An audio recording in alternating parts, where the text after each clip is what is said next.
happened to come across Shira 7 on YouTube, and she completely changed my life.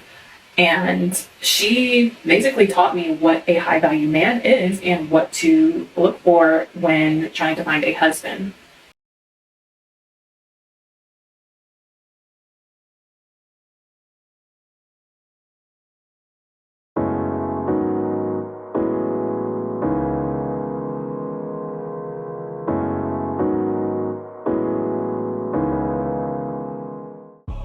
What up, YouTube? It's your man, Street Mechanic.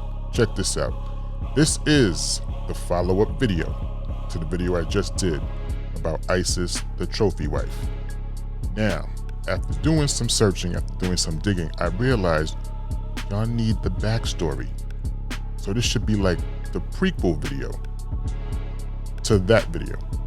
So, what we're gonna do, we're gonna give you some backstory of how she even got into that position of marriage and everything in the first place. And then, if we have enough time, I don't want to make the video extensively long. If I can't fit everything in this video, then I'll make one more video. That third video will be about the comments from other people about her situation. So for this video right now, we're just gonna dig into her backstory. It's gonna be like the prequel video. And this will lead you up into the last video I did, then you'll understand in context how she got in the position that she got in. It's pretty interesting. I watched a little bit of it.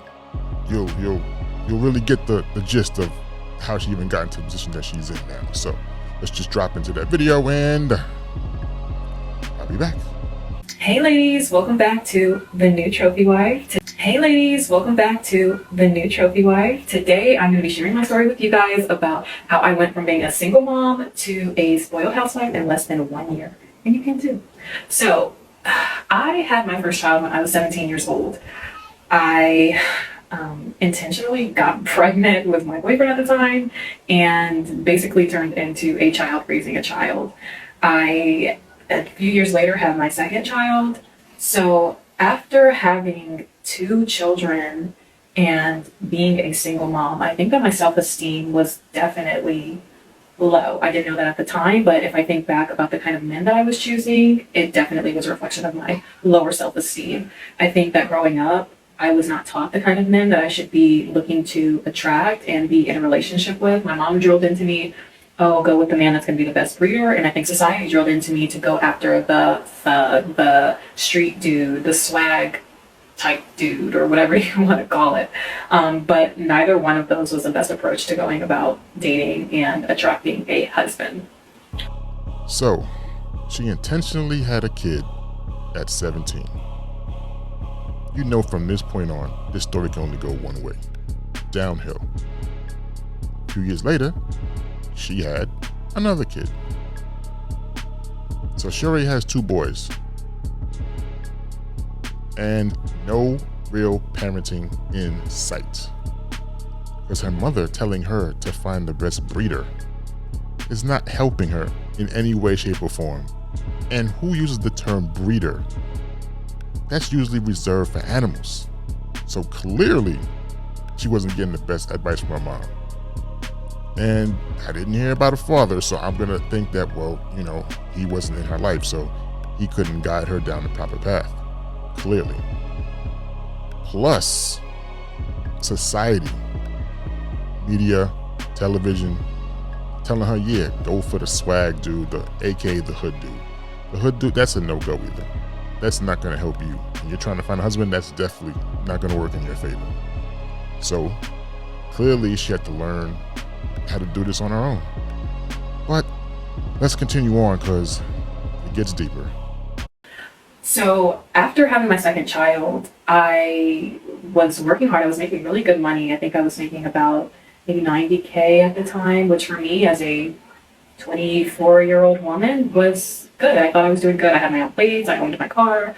I was very self-sufficient, all about the mindset of, oh, I can do it by myself. I don't need a man, as so many of us modern women say, you know, I can do it all by myself. And I soon realized after one Christmas of it just being me and my 2 boys that I wanted a family. Before we jump into part 2, I just want to say something real quick. She said she was making 90K at 24 years old. Yeah, that's decent money. That's very decent money. But it's also decent money even if you're over 24 years old. Don't let people out here tell you differently. You are above average if you are making 90K.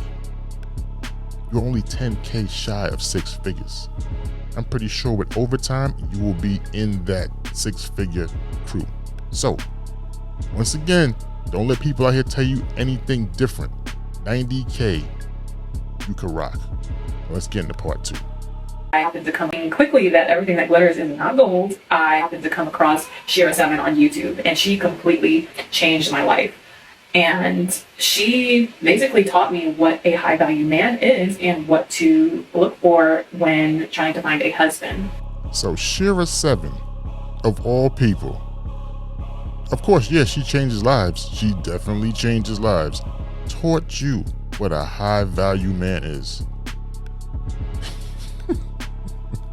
Shira 7. If y'all don't know what Shira 7 is, please look her up. Shira 7 teaches women how to finesse men. Other women are going to tell you otherwise. They're going to say, oh, you know, she teaches you self-confidence. Oh, yeah, she teaches you all these things so that you can finesse a dude that has money. Let's be clear, okay? There's no other reason why she's telling you this stuff other than for you to attain what she deems a high value man. And in high value, we mean monetarily. Not morally or anything else, just monetarily. Keep that in mind. So I ended up taking my sister's advice and signing up for eHarmony. I think the second person that I matched with was the man that I'm married to now, my husband. And it was very different. My husband and I have a 20-year age gap, and he was not the first older man that I dated. So when I met my husband, I knew right away almost, and people say that, but it was definitely true. I know it sounds cliche. Just from our first date, it just felt natural. I felt like I just had known this person already. It was so comfortable. So we went to a really nice seafood restaurant, and it was great. It was an amazing first date. And mind you, I think we both were kind of just dating different people at the time, and that's definitely something that I recommend if you're looking to, you know, find a husband. It's not just dating one person at a time. It's not good to put all your eggs in one basket, but. So she recommends dating more than one guy at one time. Her. She of all people, who couldn't get her life together, who thinks she's meeting the perfect gentleman right now in this video, recommends that you don't date one guy. Date multiple. So mix multiple energies, multiple infos at one time. This is how crap happens.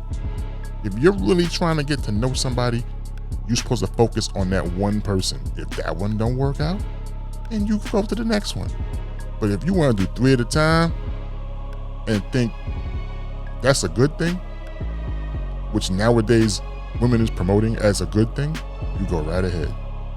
Remember, this girl, who didn't even have her life together from the age 17 to her 20s, is recommending you date multiple dudes. And she's learning her info from a finesser. Make this make sense. She don't have no right giving out any info. Let's keep it moving.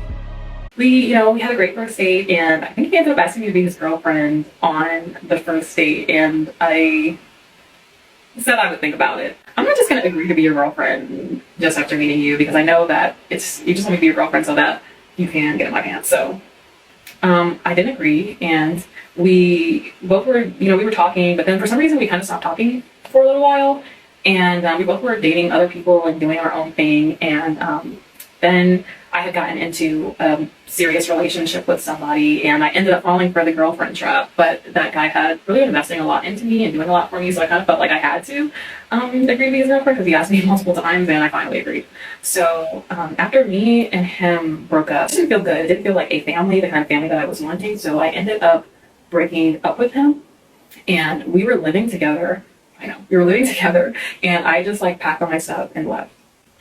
And it was crazy because the next day, my now husband, reached out to me and was like, "Hey, how are you doing?" And I told him, I just got out of a relationship, and I kind of told him a little bit about why. And he was telling me like, "Oh, those are my boys," and he had genuinely really connected with my kids, and he was not the kind of man that was just be nice to them to get to me. Like, it was very genuine, and that was one of the things that I really loved about him. That was something that stood out about him versus other men that I had dated, was he really embraced the fact that I had children because he wanted children. And so, he was talking, my lease was going to be ending very soon, which is why I went ahead and moved in with my person that had became my ex. We started living together, and I told my husband, I was like, "Hey," it was so embarrassing to admit, but I was like, "I need a place to stay because my lease is ending, and I just broke up with my boyfriend, and maybe, even if it's just like for a couple weeks, it's okay. Just while I look for, somewhere else, because I had planned on needing to find somewhere else." And he was saying, "Well, if you're going to live with me, it's going to be as my wife, not as my girlfriend." And I was like, "Well, how spontaneous are you?" And he laughed and he said, "Very spontaneous." So then I was like, right. So we started entertaining the idea of getting married. Red flags. Red is my shirt and my cap. Red freaking flags. The man asked you to be his girlfriend already. He didn't even know you like that. Red freaking flag. The man also asked you to marry him. You don't even know him like that yet. Red freaking flag. No matter how you felt on the inside, you didn't know this man from a can of paint. And you still did what you did. How spontaneous are you?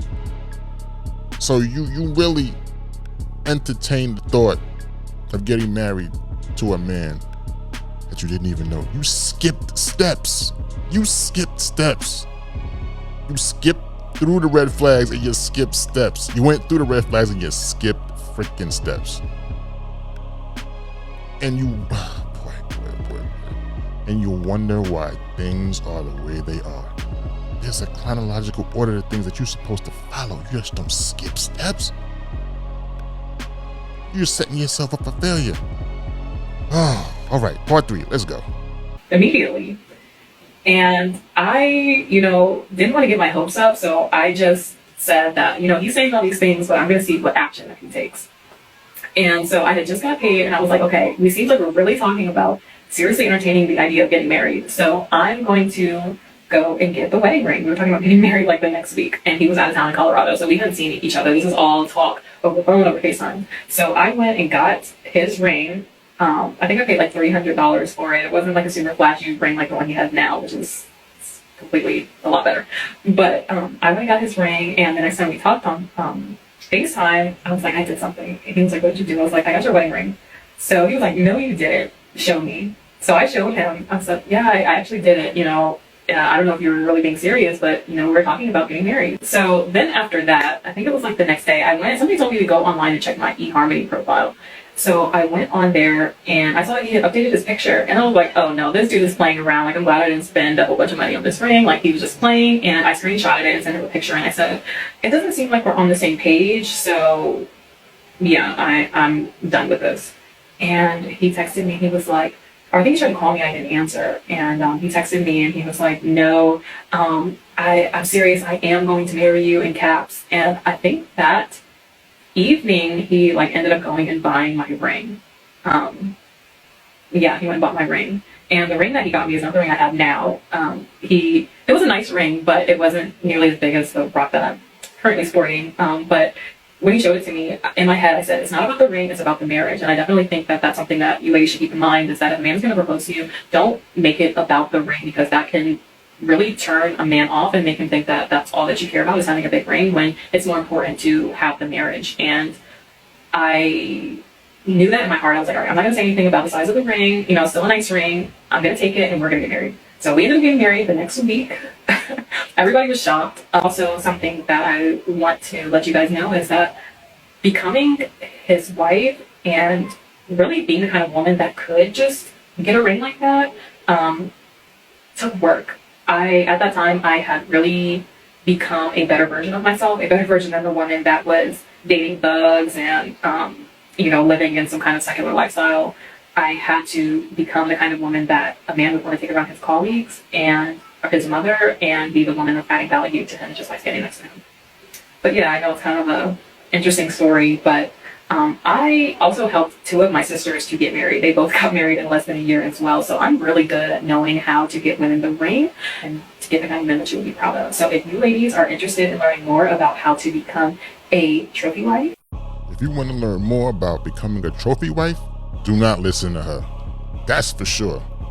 Listen, I think I must have missed a part of something when I was watching this, but there's supposed to be a part in it somewhere where I think after they got married, or maybe it's after it, whatever the case may be, but after they got married, because her lease was up at some point, they moved in together right after that. So you dated this man, you got rings, you got married, then you moved in together within the shortest space of time ever. And you are promoting it like this is a flex. Like, this is something that you should be doing and helping other women to attain. A high value man getting a boyfriend to a husband to a live-in situation in less than a year. And that's something to accomplish? You would never really truly know a person in your whole lifetime, but you're definitely not going to know him in less than a year. Matter of fact, forget the whole year part. The time that she spent talking to him.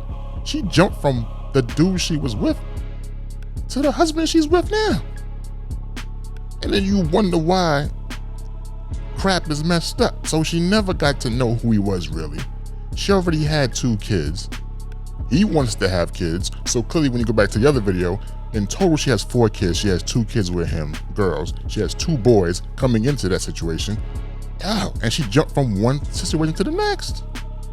All because she wanted to be married and she didn't have the proper guidance, proper information, and the proper steps to follow in life to do the thing correctly. And unfortunately, she ended up in an unfortunate position. But from watching those clips, you understand now how she ended up, for the most part, in the position she ended up in. She jumped into it. She jumped straight into it. She jumped out of one into the other. And unfortunately, when you do that, the kids suffer. Because you're dragging 2 kids into a new situation that they don't know nothing about. You don't even know nothing about it. But you did it. You jumped into it. And you got all this stuff from Shera 7. This is the one that put you on, I guess, through her clips and videos, and you felt that, you know what, this is the person that I need to model my life after. Let me use her information to advance myself and attain myself a monetarily high value man. Because every woman has a different thought of what a high value man is. Some of them have it right, a lot of them got it wrong. But in their mind, financially is what high value really stands for. Okay, great. Forget the morals, forget anything else, just straight up money. But you know what? That's another video for another time. That could always be talked about, but bottom line here is, now you got the gist of why she got into the problem that she got into, because she jumped from one and went to the other and didn't even get to know him properly. She didn't vet this dude at all. She went with her feelings and how she felt and what he said, and you know what? Bam! She went from being, you know, in a previous situation that I guess wasn't the best, obviously, to one situation that was even worse, guaranteed worse than the one she was in previously. Unfortunately, that's what happened. And I'm telling you, people, ladies and gentlemen, YouTube, you gotta vet people, man. You got to take the time to learn people, to understand them, to get to know them. It's not about what you can attain from a person. You're supposed to do it the right way. Get to know them. You know, go on a few dates. spend a little bit of money. You know what I'm saying? You ain't gotta go all out. Just, get it together. Make sure you get the vibe right. Make sure it's your type of vibe that you want. Make sure you're on the same page about, you ain't gonna be on the same page about everything, but the things that matter, you gotta make sure you're on the same page with. You can't just walk in there and be like, oh, he's fine, boom. I'm feeling him, he says the right words, boom, let's get together. No. And taking advice from people who don't, even if you have a PhD, I don't care what kind of degree you have, taking advice from a woman who doesn't even have her life together or didn't have a life together, and from another person who is a finesser of men, who is teaching you how to get money from men, is insane. Her story is a horror story. This should be a model story for you women who think that men with money are the best men on this planet. Yeah, sure, it can happen to a man that makes less money as just as well as it can happen to a man that makes more money. But think about it, the man with more money, it allows him to have more freedom to do what the hell he wants. You see all these things on the news, all these high profile men. Come on, you think regular dudes is doing the same thing as them? Come on a grand scale? No. They don't have that type of money. They don't have that type of time. So when you out there chasing these dudes that y'all deem high value, it might be high value in money only, but in morals, in feelings, in how they feel about women, y'all got a lot to learn, because I'm telling you, take this as a warning. Take this as a lesson. Some of y'all are trying to attain something that's not even on your level. But like I said, that's another thing for another time.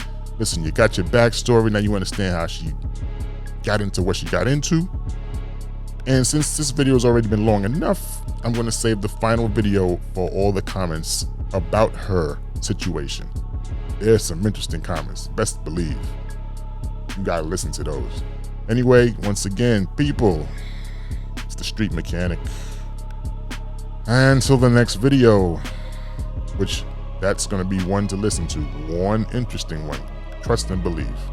But until then, I'm gone. Like I said last time, stay safe out there.